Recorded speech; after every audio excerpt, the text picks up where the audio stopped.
หาเห็นหรือยังความพ่อของเจ้าของหาเห็นหรือยังความสุขที่สุดของความเกิดแต่เฮาเกิดมาหาเห็นหรือยังความกินที่อิ่มแล้วบ่กลับมากินอีกหาเห็นหรือยังความที่บ่คำว่าบ่เก็บไข้บ่ป่วยบ่ร้อนบ่หนาวบ่หิวมีอยู่บ่ในความเกิดของพวกเฮาเองสิหาเบิ่งคักๆเด้อมันมีอยู่บ่มีจักอย่างเนาะมีแต่ความบ่จีรังยั่งยืนมีแต่ความบ่เที่ยงแท้แน่นอนมีแต่ความตายบัดสุดท้ายตายจึงบอกแต่ละคนว่าพวกเฮานั่นมันแค่เกิดมาหากินซ้ำตายนึงเด้เฮ็ดจังได๋สิบ่มาเกิดมาตายอีกเนี่ยมึงบอกว่าหันเข้ามาหาตัวเองบัดนี้หาความอยากของเจ้าของมีแนวพ่อจักอย่างหรือยังเงินพ่อหรือยังให้หน้าทรัพย์สมบัติต่างๆนานาสารพัดพ่อหรือยังนี่แหละหาเบิ่งแล้วก็หาไปยังอีกพ่อหรือยังลูกพ่อหรือยังหลานพ่อหรือยังยศถาบรรดาศักดิ์ตำแหน่งพ่อหรือยังเกียรติยศศักดิ์ศรีพ่อหรือยังมันพ่อเป็นอยู่บ่นั่นแหละทั้งหลายเหล่านี้เป็นเครื่องหลอกลวงจิตใจของเฮาหลอกลวงให้หาอยู่เรื่อยความคิดหาสิ่งที่สิมาเฮ็ดให้เจ้าของมีความสุขนั่นแหละแล้วก็หาเห็นหรือยังที่ว่าสุขที่สุดที่จีรังยั่งยืนมีอยู่บ่นะครับว่าถ้าเฮาหาเข้ามาคักๆแล้วคิดเบิ่งดูคนเฮาหากินแค่ซ้ำตายอย่างเดียวถ้าบ่จะเกิดบ่จะตายอีกหันเข้ามาเบิ่งตัวนี้คำว่าทุกข์พุทธเจ้าเพิ่นสิสอนเรื่องทุกข์มากที่สุดแล้วก็ถอนวิธีดับทุกข์มากที่สุดเด้อเพราะคนมันเป็นทุกข์เพราะว่าความหาบ่พอ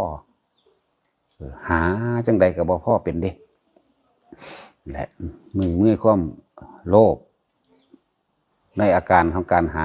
แห่งความโลภความอยากได้ก็มีการฆ่ามีการลักปล้นจี้ประพฤติผิดหลายอันหลายอย่างเพื่อสิมาเอาบำรุงบำเรอร่างกายของเจ้าของที่หนึ่งเป็นไงเพราะมันเกิดมาเนื่องโดยกายซะก่อนสอง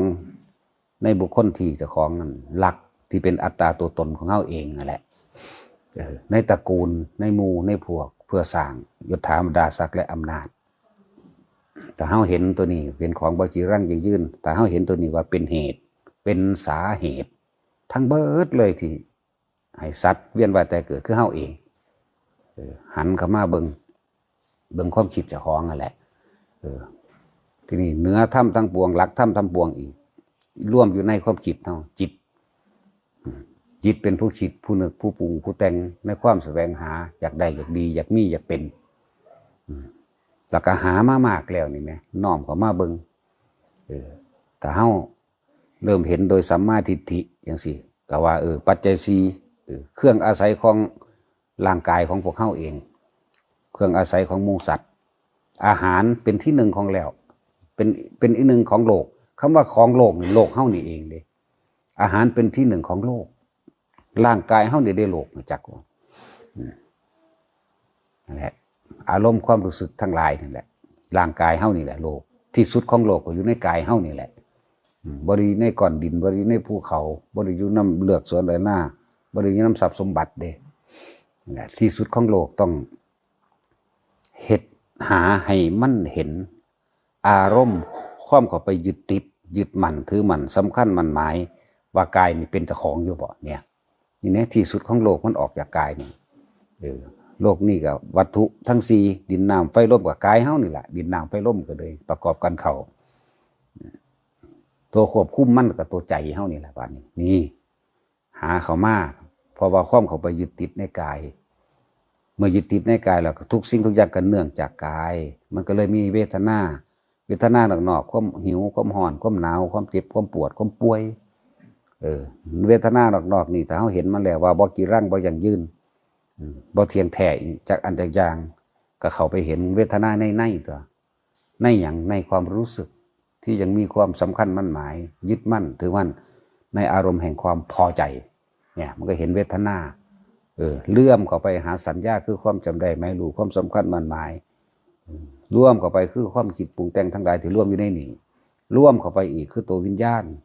วิญญาณคือความรู้สึกรับรู้ในความพอใจและไม่พอใจเนี่ยเอิ้นว่าใจมั่งเอิ้นว่าจิตมั่งเอิ้นว่ามโนมั่งจิตมโนวิญญาณมั่งนั่นแหละส่วนร่างกายนี่เนี่ยเป็นแค่ประกอบเครื่องอาศัยเป็นตัวแรกที่เฮาเขามายึดในร่างกายเฮาเป็นตัวแรกที่เขามายึดต่อไปมันก็เนื่องไปอีกแล้วเวทนาสัญญาสังขารวิญญาณร่วมแล้วกับใจนั่นแหละร่วมเบิดแล้วส่วนร่างกายนี่เมื่อถึงเวลาแล้วก็พังเป็นธรรมดาตายเป็นธรรมดาแต่ว่าตัวบ่ตายเวทนาสัญญาสังขารวิญญาณนี่คือใจเฮานี่ตายบ่เป็นถ้าเฮายังมีความอยากแต่เฮายังแสวงหาถ้าเฮายังดิ้นรนถ้าเฮายังเกี่ยวของผูกพันยึดมั่นอาไล่อาวอนเนี่ยตายบ่เป็นความคิดใดไปหาไผเกิดความรู้สึกมีความพอใจมั่งบ่พอใจมั่งก็นั่นแหละก็ไปเกิดตามนั่นแหละพบมันเกิดแบบนั้นเด้อจริงๆธรรมะมันแม่นของยากดอกคือความจริงของสรรพสิ่งทั้งปวงคำว่าธรรมะนี่ความจริงของสิ่งทั้งปวงทุกอย่างล้วนแล้วแต่เกิดขึ้นแล้วก็แตกดับเท่านั้นแต่ว่าเฮาบ่ยอมให้มันแตกเฮาบ่ยอมมันดับเฮาจะยึดความรู้สึกเจ้าของเป็นใหญ่รู้สึกพอใจตัวเดียวนั่นแหละนี่เอิ้นว่าราคะราคะยินดีพอใจในรูปร่างลักษณะท่าทางของตนเองของผู้อื่นนั่นราคะรูปรสแบบนี้กลิ่นเสียงทั้งหมดเนี่ยร่วมเข้ามาความยินดีพอใจตัวเดียวนั่นแหละที่พวกเขาดิ้นรนหาอยู่นี่จึงบอกว่าพอใจหรือยังหาเห็นหรือยังในความพอใจพอใจเลยบอกที่รูปร่างกายเจ้าของเป็นอย่างสิพอใจเลยบอกที่ได้ไปรูปร่างกายของผู้อื่นอีกรูปร่างลักษณะท่าทางมันพ่อเป็นอยู่บ่จึงบอกว่ามักผู้นั้นถ้าว่าพ่อแล้วก็ยังมักผู้อื่นอีกอยู่อย่าให้ยอมรับด้วยความบริสุทธิ์ใจผู้ใดมีความบริสุทธิ์ใจกระทำสิ่งใดก็สร้างถ้าออกจากความบริสุทธิ์ใจแล้วมันก็ได้สัจจะได้ความจริงคือบริสุทธิ์ใจคือยอมรับตัวเองเลยแต่ว่าพ่อกับผู้นี้เดี๋ยวก็บ่แม่นมันยังมีกับผู้อื่นอีกเนี่ยได้ผู้นี้มาเป็นผัวเป็นเมียแล้วก็ยั่งเด้อเนี่ยนะให้มันยอมรับตัวนี้ถ้ามันยอมรับก็ให้มันเห็นเหตุเห็นสาเหตุที่มันดิ้นที่มันร่นแสวงหาอยู่นั่นนะยังถามทุกคนว่าพ่อหรือยังกับรูปรสกลิ่นเสียงนี่ความสุขที่สุดในตัวเองล่ะนะในตัวเองนะมันพ่อมันได้หรือยังนะคือยังหาต่อไปอีกอยู่ความคิดนี่ได้หานั่นแหละจิตก็เลยหานั่นแหละต้องบอกว่าให้เขามาเห็นความจริงคือกายนี่บ่เป็นของเฮาเองดอกแต่ว่ามันเป็นบอกมันว่าจะเฒ่าที่บอกมันว่าจะป่วยที่บอกมันที่มึงจะเก็บแข้งเก็บขา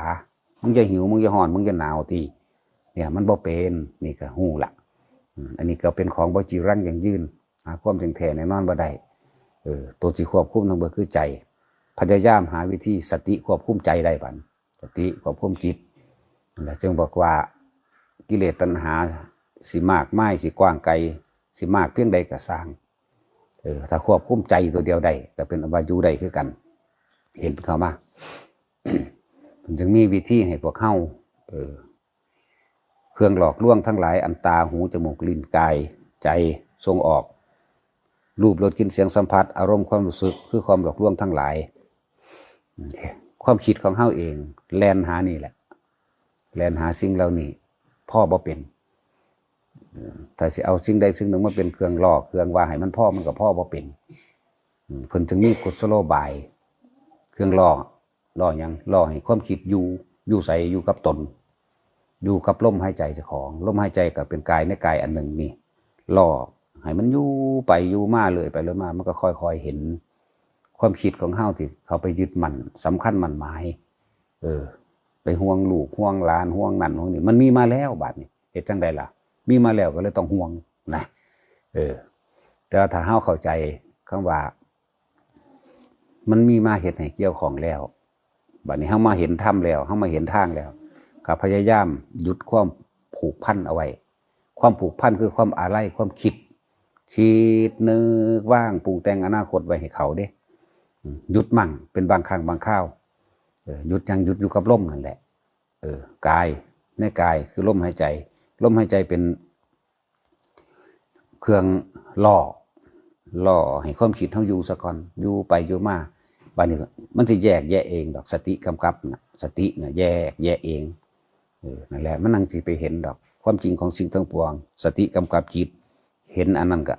เห็นร่างกายเจ้าของก็บ่เที่ยงแท้แน่นอนเดินทางเข้าสู่ความแตกดับตายแม้นผู้อื่นก็แตกดับตายทุกสิ่งทุกอย่างแตกดับตายบ่มีหยังกี่ลังอย่างยืนนะแล้วก็คอยเห็นคอยปรับตัวเองให้มาอยู่กับตัวเองมากขึ้นมันก็เห็นสิ่งทั้งปวงบ่กี่ลังอย่างยืนบ่มีสิ่งใดสิเข้าไปยึดถือเอาแล้วที่เฮ็ดให้เฮามีความสุขได้บ่มียึดเอาแล้วถือเอาแล้วสำคัญมั่นหมายเอาแล้วสิเฮ็ดให้เฮามีความพอใจโดยบ่หาอีกบ่มีแหละมันจึงเห็นอนิจจังเห็นทุกข์เห็นอนัตตาความเสื่อมสลายเปลี่ยนแปลงไปแล้วถ้าเฮาเข้าไปยึดในความเสื่อมสลายเปลี่ยนแปลงและแตกดับก็ทุกข์เท่านั้นเองนะจึงว่าพระพุทธเจ้าเพิ่นให้เฮาพิจารณาอนิจจังทุกขังอนัตตามากที่สุดเรื่องรองลงมาก็เรื่องของร่างกายรูปกับนามเนี่ยเพิ่นย่นย่อไว้ให้ว่ารูปกับนามเป็นอนิจจังเป็นอนัตตาก็อยู่ในกันนี่แหละเหตุจังใดเฮาสิหยุดความคิดได้ในความปรุงแต่งแสวงหาเนี่ยแต่คือลูกว่าจิตวิญญาณเฮาอยู่ในลูกนั่นแหละแท็กซี่ห่วงลูกนั่นจิตไปอยู่ในมันแล้ววิญญาณก็คือพอใจหรือบ่พอใจสิให้มันวางแผนไว้อันนั้นแหละนั่นแหละเอิ้นว่าจิตวิญญาณมันก็ไปเกิดเลียราดอยู่ในจังซั่นแหละมันบ่ทันตายซื่อๆเด้ความคิดที่เฮาวางแผนไว้จังซั่นจังซี่เป็นห่วงวางอนาคตไว้นี่เนี่ยพอตายลงตรงนั้นปุ๊บมันก็ไปจุดนั่นแหละซะก่อนจุดของคนผู้เฮาไปคิดไว้นั่นแหละแต่ว่าอารมณ์จะแบ่งไปต่างหากขนาดบุคคลที่รักแท้ๆเนาะเป็นบุคคลที่รักเป็นบุคคลที่พอใจความไม่พอใจมันก็ยังเกิดกับบุคคลผู้เดียวใดเนี่ยแม่นบ่ล่ะนี่คือคนนอกๆได้นี่คือลูกอยากให้มันได้ดีด่ามันให้มันตีมันอารมณ์ศูนย์ขึ้นมานี่นะขนาดบุคคลที่รักแท้ๆมันก็จึงเฮาก็ยังบ่เห็นตัวเองบัดนี้หันเข้ามาว่ารักใดที่จะเสมอด้วยรักตนเป็นไม่มีอีกบัดนี้หันเข้ามาเบิ่งเจ้าของบัดนี้โตเฮาเองเป็นสิ่งที่รักยิ่งกว่าผู้อื่นอีกได้บัดนี้เนาะเป็นสิ่งที่รักเป็นสิ่งที่หวงแหนเป็นสิ่งที่ต้องปกป้องเป็นสิ่งที่รักษาบ่จากเฒ่าบ่จากแก่บ่จากอีใดๆทั้งสิ้นมันก็ยังบ่ได้อยู่ในอำนาจแห่งความยินดีพอใจของเฮาเลยและจึงบอกถามทุกคนว่าความพอใจที่สุดในโลกแต่เฮาเกิดมานี่มีอยู่บังใดแล้วก็พ่อหรือยังในความพอใจนี่มั้ยมีหรือยังนะได้เงินพ่อหรือยังได้บ้านพ่อหรือยังได้หน้าพ่อหรือยังทรัพย์สมบัติพ่อหรือยังได้คนผู้นั้นพ่อหรือยังได้ลูกพ่ออยู่นั่นนะนั่นแหละจึงบอกว่าหันเข้ามาเบิ่งความอยากของเฮาเอง มันมีอันใดอันหนึ่งที่เฮ็ดให้เฮาพ่ออยู่บ่เนาะต้องยอมรับความจริงเฮ็ดสิ่งใดให้ยอมคำว่าบริสุทธิ์ใจหรือสัจจะนั่นถ้าเฮาเข้ามาถึงในตัวนี้เองมันเป็นความจริงเฮายอมรับมันได้มันก็ทุเลาเบาบางจางคลายออกไปตัวยอมรับด้วยความบริสุทธิ์ใจว่ามันบ่พ่ออีหลีมันบ่มีอีหลีสิ่งสิจะลั่งอย่างยืนความพ่อของเฮามันก็บ่มีอีหลีอีกเนี่ยแต่ยอมรับแล้วมันก็พ่อของมันนั่นแหละพ่อโดยบ่ต้องพ่อมันเป็นของมันเองดอกมันเพราะว่ามันเห็นมันสิหยุดของมันเองดอกนั่นแหละวิธีของเฮาที่สิหยุดความคิดของเฮาได้ก็ลมหายใจนั่นแหละหายใจเข้าหายใจออกฝึกไปฝึกมาแล้วมันก็รอให้ความคิดอยู่ในลมนั่นแหละแล้วมันก็สิแยกแยะเองดอกสติกำกับจิตหรือจิตในจิตก็ว่าไปแล้วมันก็เห็นความจริงโดยธรรมดอกธรรมในธรรมคือหยังนั่นแหละบัดนี้มันก็เฮ็ดไปเฮ็ดมามันก็รู้เรื่องของมันเองดอกมันก็เหนือสิ่งทั้งปวงไปเองเหนือสิ่งทั้งปวงธรรมแปลว่าความจริงของสิ่งทั้งปวงที่เป็นอนิจจังเป็นทุกข์เป็นอนัตตาตนเองถ้ามันอยู่เหนือแล้วมันก็บ่มีหยังมาเฮ็ดเฮาได้ตัวเพราะว่าเฮาเห็นกับรู้รู้กับเห็นเกิดเป็นความบริสุทธิ์ใจแล้วเลยบ่มีความสำคัญมั่นหมายบ่ให้ความสำคัญกับใดๆทั้งสิ้นจิตมันก็ปล่อยว่างมันปล่อยเอาเองดอกมันว่างนั่นแหละฉะนั้นให้ทุกคนอยู่ในปัจจุบันให้มากปัจจุบันคือลมเข้าออกปัจจุบันคืออาการปิติที่เจ้าของเฮ็ดได้ปัจจุบันคือการงานอยู่ต่อหน้า ปัจจุบันน่ะเฮาเฮ็ดอิหยังก็สร้างให้อยู่ในการงานต่อหน้าสำหรับคนทำงานคือความคิดแม้บ่ได้แล่นไปหาอดีตบ่ได้แล่นไปหาลูกเต้าเล่าหลานบ่ได้แล่นไปหาสิ่งที่บ่ทันมีหรือมีแล้วไปหวงไปหึงไว้ไปคิดไว้แหมนี่ได้คำว่าแล่นไปหานี่สติมันบ่ได้กำกับจิตในปัจจุบันนี่เนี่ยซ้ำนี้ก็เป็นการปฏิบัติธรรมเด้อเฮาบ่เข้าใจสื่อจิตตั้งมั่นในความสงบนี่ถ้าเฮาอยู่ในปัจจุบันขณะมันก็สงบจากความคิดปรุงแต่งแสวงหาในความอยากได้อยากดีอยากมีอยากเป็นน่ะเด่นคือเฮาทำงานงอกๆอยู่ก็รู้ว่าทำงานให้หนีแหละคือคนกินข้าวบ่ได้กินข้าวอยู่กับเจ้าของเองแหมเวลาเฮากินข้าวนี่ความคิดไปพูนไปหาบุคคลสัตว์สิ่งของนั่นแหละเอิ้นว่าบ่ได้แม่นปัจจุบันอันนี้บ่ได้เรียกว่าปัจจุบันเด้อนั่งกินข้าวอยู่แท้ๆนี่ความคิดไปทางอื่นพุ่นเด้นั่นแหละเอิ้นว่าอดีตเมื่อไหร่มีอดีตคิดถึงอดีตเมื่อนั้นมีอนาคตคือไปเกิดนั่นเองใจดีๆโลดเมื่อไหร่มีอดีตเมื่อนั้นมีอนาคตคือไปเกิดอะไรเมื่อไหร่มีปัจจุบันณขณะปัจจุบันเนี่ยเมื่อนั้นอนาคตเกิดไม่ได้จักบ่ล่ะเนี่ยเฮาเฮ็ดงานงอกๆอยู่นี่เฮาก็เฮ็ดอยู่ในหน้างานเฮานี่แหละบ่ได้คิดไปทางอื่นเลยคิดก็คิดอยู่ในหน้างานเฮาเองนี่แหมบ่แม่นไปคิดหาบุคคลสัตว์สิ่งของนี่แหมเกิดบ่ได้เด้นี่จักบ่ล่ะดับนั่นน่ะดับในหั่นแหละนั่นแหละฝึกไปเอาพอละ